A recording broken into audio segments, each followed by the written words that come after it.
Moraes, Alexandre de Moraes e o X.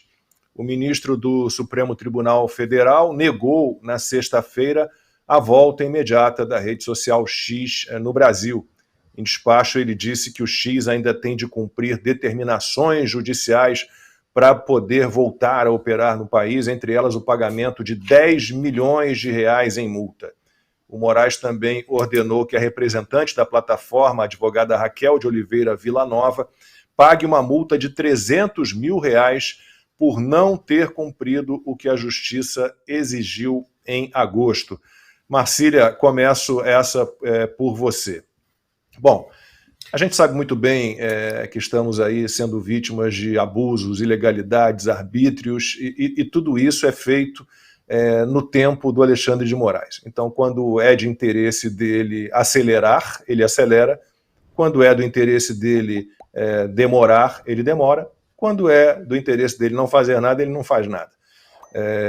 Porque é uma situação, depois Consta e Ana vão falar sobre esse recuo, né, do aparente recuo do Elon Musk, mas vamos lá, a gente tem aí uma série de ilegalidades. Quem pagou a multa do X foi a Starlink, você tem essa tal de Blue Sky aqui operando agora, né, sem representante legal no Brasil.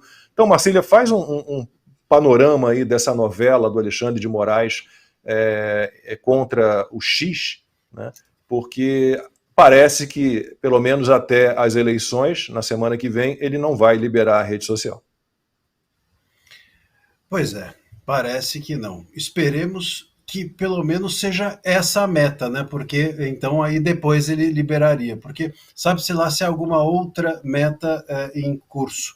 Quer dizer, se a gente tiver de esperar ainda mais, pior será.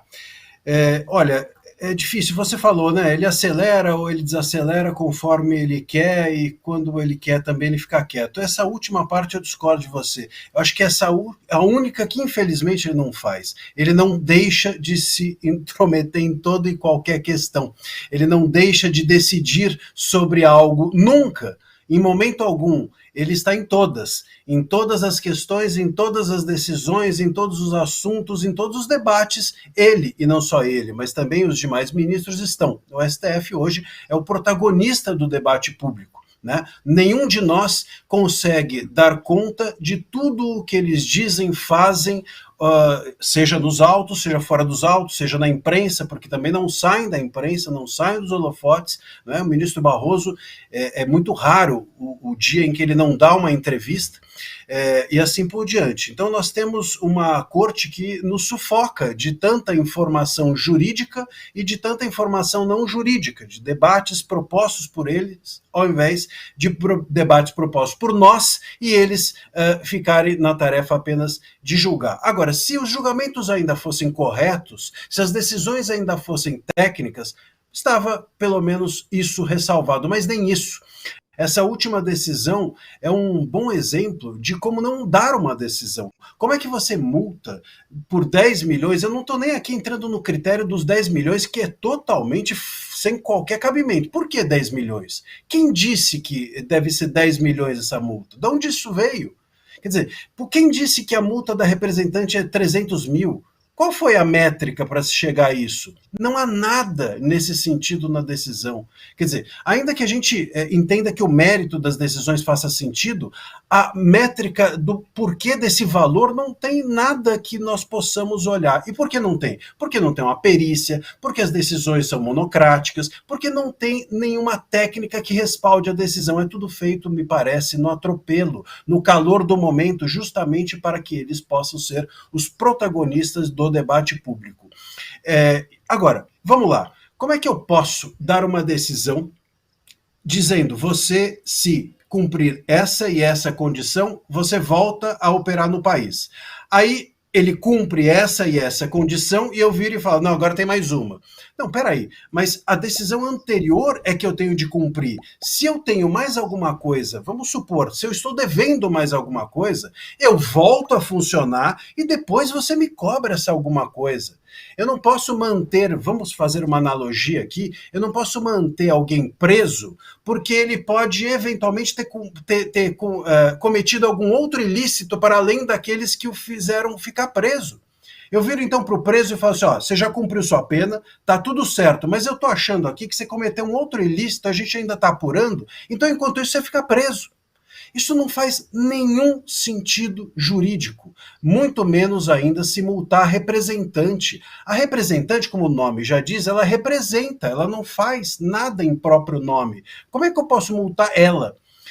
Se ela agiu em nome da empresa, a multada tem de ser a empresa. Se ela agiu em nome próprio, ela não é representante, é um negócio lógico. Fere a lógica, não estou nem falando de direito. Como é que você multa representante que não age em nome próprio e não a empresa, que é quem ela representou, ao fazer tudo o que ela fez até agora? Então a gente está diante de um julgamento que sequer juridicamente a gente consegue entender o que está acontecendo, porque as medidas elas são muito pouco jurídicas, as decisões elas são muito precárias, elas são muito pouco dotadas de elementos jurídicos capazes de análise. E a gente vai se esforçando aqui para tentar, de alguma forma, chegar a uma conclusão que não seja a de que, enfim, nós estamos avessos a toda e qualquer legislação, que nós estamos apartados de toda e qualquer legislação, porque é, na prática, o que parece. Parece que o X está suspenso, porque sim, e vai voltar porque sim, a depender da vontade subjetiva de um ministro que está julgando os casos sem atenção ou respaldo à legislação. E vale, Lacombe, fazer uma outra ressalva. Você mencionou, por exemplo, a Blue Sky, que não tem representante no país, né? Você mencionou a Starlink. Então, assim, o X não pode porque falta representante, mas a Blue Sky ela pode sem representante, e outras empresas mais.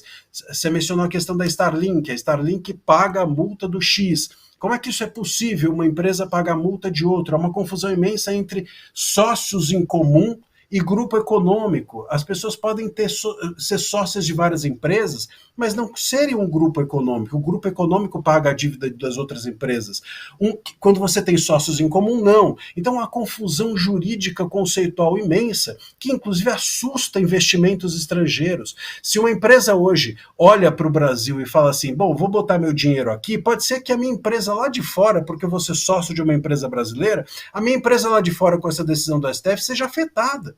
A pessoa vai segurar o investimento no país. A gente tem situações como essas.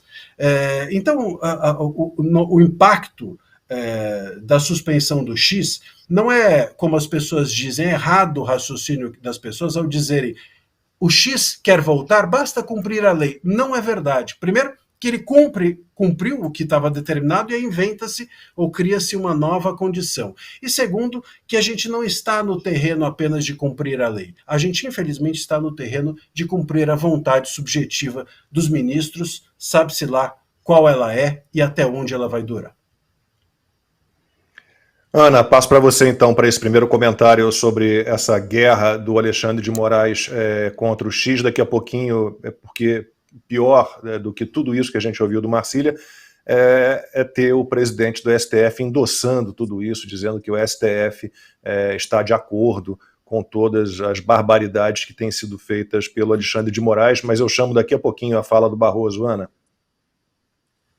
Lacombe, só falando novamente que se os republicanos retomarem o Senado e se eles conseguirem manter a maioria na Câmara, essas sanções, né, para o Brasil, contra os ministros do Supremo Tribunal Federal, já que temos um projeto de lei daí da deputada de vocês aí na Flórida, a Maria Salazar, né, pedindo o projeto cancelaria vistos de censores no mundo, daqueles que lutam contra a liberdade de expressão, né, que fecham a boca de todo mundo, e ela cita, inclusive, no projeto de lei, o próprio Alexandre de Moraes. Mas, Lacombe, eu vou aproveitar a presença do professor Marcília aqui e vou pedir para colocar na tela uma outra parte da decisão do Alexandre de Moraes, porque não fica só no pagamento das multas.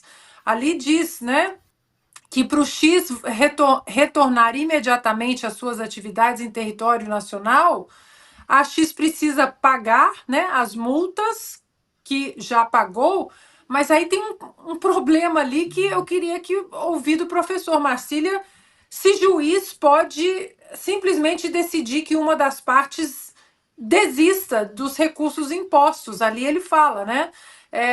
Pagar os valores, né? Para que possa retornar imediatamente às suas atividades em território nacional, a X Brasil, com a expressa anuência da Starlink, já debatemos sobre uma empresa não ter nada a ver com a outra, deverá informar se os valores devidamente bloqueados serão utilizados para o adimplemento final da multa aplicada, vírgula, com a consequente desistência dos recursos interpostos, ou seja, só o pagamento das multas não será suficiente. O Elon Musk, o X, a Starlink precisam desistir dos recursos interpostos. Eu vou jogar essa bola para o professor, porque é o papel de um juiz dizer que uma das partes precisa desistir de recursos?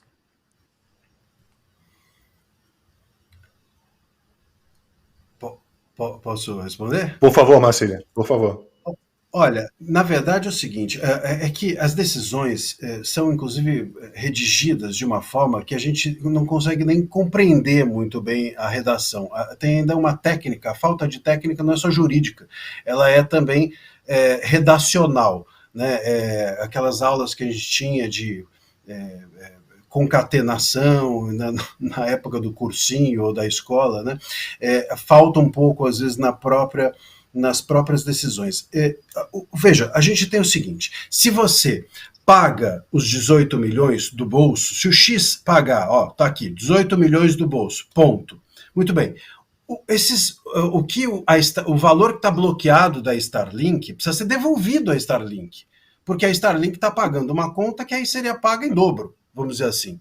Se esses valores bloqueados ficarem bloqueados e o X aceitar que esses valores vão ser usados para pagar multa, e aí sim, de fato, ele não vai poder recorrer desses valores, porque esses valores foram aceitos como pagamento da multa. Então, se for um pagamento da multa, ele topou a multa, ele abriu mão de recorrer desse valor, né? Então é um jogo de xadrez aqui. Ou o X paga do próprio bolso os 18 milhões e fica com mais 18 sequestrados da Starlink, e aí continua recorrendo daquele valor e sabe-se lá quando aquilo vai ser liberado, ou ele vai precisar, de fato, abrir mão da Starlink recorrer desses valores, porque esses valores vão ser utilizados para pagar multa. Ele não pode, de fato, pagar a multa e seguir recorrendo desses valores. Ele vai ter de entender que essa multa, essa é a decisão do Moraes, não estou dizendo que isso é certo, ele vai ter que abrir mão de recorrer para fazer com que o Moraes entenda que essa multa foi paga, satisfeita, não tem mais discussão sobre ela, então, portanto, o X deve voltar. Juridicamente, o que deveria ser correto? Eu pago os 18 milhões, ou o valor dos 18 milhões fica bloqueado, o X volta porque aquele valor já está bloqueado, ou seja, aquele valor não tem mais risco de eu retomar, e enquanto isso eu recorro se aquilo é devido ou não devido, se aquilo é correto ou não é correto, se eu deveria ter sido bloqueado ou não deveria. Essa parte da decisão é que é totalmente descabida, né? Se você aceita que aqueles 18 milhões sejam utilizados como multa, não significa que você concorda que esses 18 milhões deveriam ter sido arbitrados. Então, exigir que se recorra, ou que se abra mão de recorrer da multa, é um abuso, é mais um abuso trazido pelo STF. Costa, e como eu dizia, o pior de tudo é o presidente do STF, né, o ministro Luiz Roberto Barroso, endossar essas decisões todas tomadas pelo Alexandre de Moraes. Numa entrevista à CNN, o Barroso afirmou que as ordens de Moraes refletem o sentimento coletivo da corte.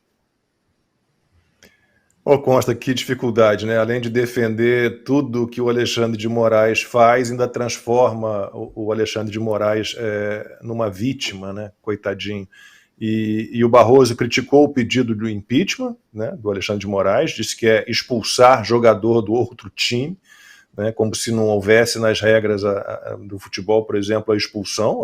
Se o cara faz um negócio errado, a expulsão tem que ser decidida na mesma hora, né? Ele ainda compara o Congresso a um adversário, a um time adversário do Supremo. Aí, para a gente fechar aí, porque não só o Alexandre de Moraes parece ter, então, o apoio do STF de uma forma geral, mas, por exemplo, o Moraes disse que vê, essa semana também, periculosidade social naquela mulher que escreveu lá, perdeu o mané com um batom na estátua em frente ao STF, e o Dias Toffoli está aí, anulou a delação do Léo Pinheiro, da OAS, né, aquele que acompanhou o Lula ao triplex do Guarujá, aquele triplex que o Lula disse que não é dele, mas ele está pedindo o dinheiro que pagou no triplex de volta, a gente não entende nada. Mas o problema todo é esse, né? Olha o STF que nós temos, Costa. É um bando. E eu gosto, né, quando o Barroso vai para o sincericídio e confessa esse tipo de coisa. Ele confessa crimes, né? Quando ele disse nós derrotamos o bolsonarismo, num convescote de comunistas da UNE, né, ele estava confessando um crime. Aí imediatamente veio aquela história de Roma, que mais crimes foram cometidos pelo Alexandre, e fica por isso mesmo, né? O Brasil não para. Eu acho esclarecedora a entrevista, eu concordo com o professor André, né? Inclusive, acho que é raríssimo ter um dia em que o Barroso não dê entrevistas, mas sempre que ele dá essas entrevistas à vontade, né, ele confessa os crimes. Então, é importante demais isso que ele está dizendo, porque eu já escrevi várias vezes sobre isso. Alexandre de Moraes não age sozinho. É preciso lembrar que ele tem cúmplices supremos. O STF virou um bando que fala perdeu o mané numa mola e que condena a anos de prisão a cabeleireira Débora, sem nenhum antecedente criminal, por usar um batom para escrever essa frase, perdeu o mané, que deveria, enfim, punir, na verdade, quem a disse pela primeira vez para um cidadão que apenas cobrava, né, transparência no processo eleitoral, e ele, então, se mostrando alguém partidário. Aliás, essa projeção que eles fazem com as metáforas futebolísticas, bem ao gosto do chefe, alguns poderiam dizer, né? Essas metáforas denunciam exatamente isso, né? É como expulsar um jogador do outro time. É claro, né? É porque eles se colocam no time de um lado, né? A ponto de falar, nós derrotamos o bolsonarismo.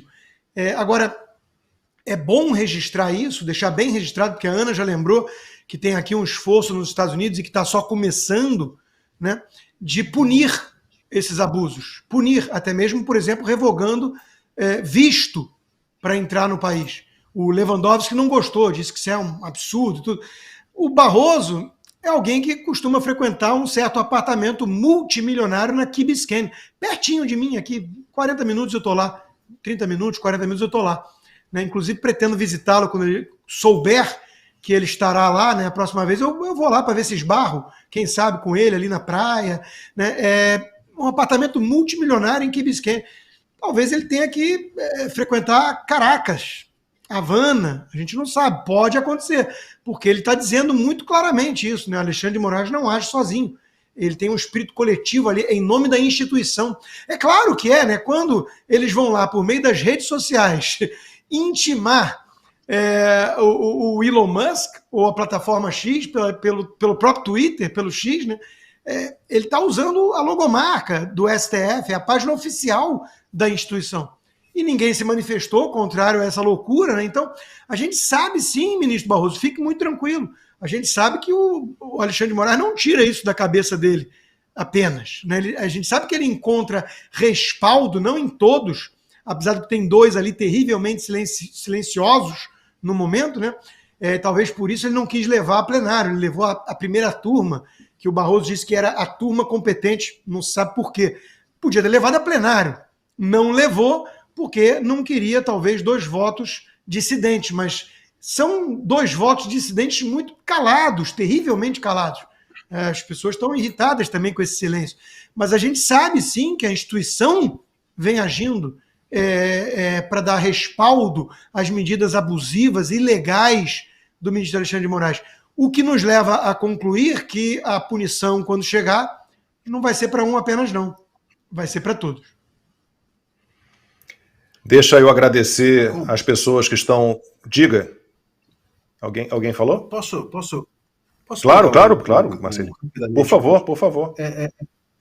É interessante isso, né? O Consta falou dos crimes, né, do Barroso ao dizer nós derrotamos o bolsonarismo, mas talvez o Barroso também não perceba que ele novamente aqui dialoga ou de alguma forma assume mais uma irregularidade do STF, porque se os ministros estão por trás das decisões monocráticas do STF, nós estamos diante então de uma simulação de julgamento monocrático. Então nós acabamos de assumir que o STF está julgando por intermédio de um juiz. Com isso está nos impedindo de, por exemplo, veja, a Constituição exige que a decisão monocrática ela seja dada por um juiz e recorrida aos demais. Então, se todos eles estão sendo julgadores de um caso monocrático, bom, nós estamos ferindo aqui o artigo 37 da Constituição, que exige publicidade dos atos de todos os juízes. Bom, eles todos estão julgando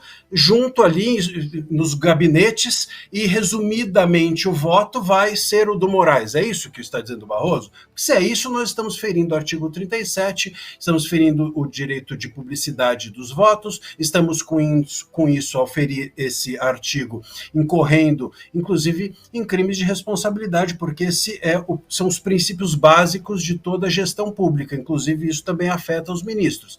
Ou será que não é isso que ele quis dizer? Então, esse é um primeiro ponto. O segundo ponto é se o ministro, será que ele sabe que o juiz não joga? Se vai expulsar o jogador do outro time ou não, me parece então que eles assumem que estão jogando. Juiz, até no futebol, me parece que não joga. Me parece que o papel do juiz é justamente arbitrar o jogo e não jogar. Então, de novo aqui, assume-se uma posição indigesta, para não dizer outra coisa, a um ministro do STF.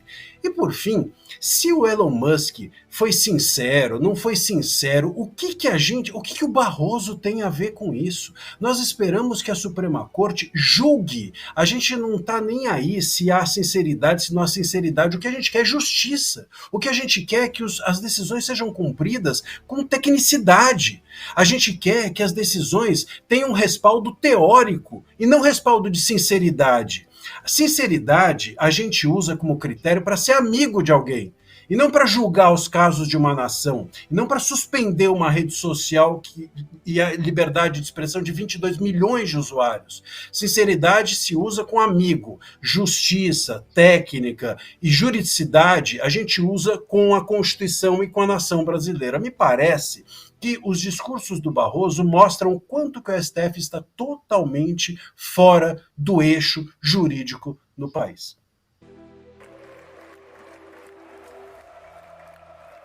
Olá a todos. Quero destacar a incrível resistência do canal Endireitei no YouTube, que tem enfrentado de maneira firme e determinada os boicotes recentes da plataforma.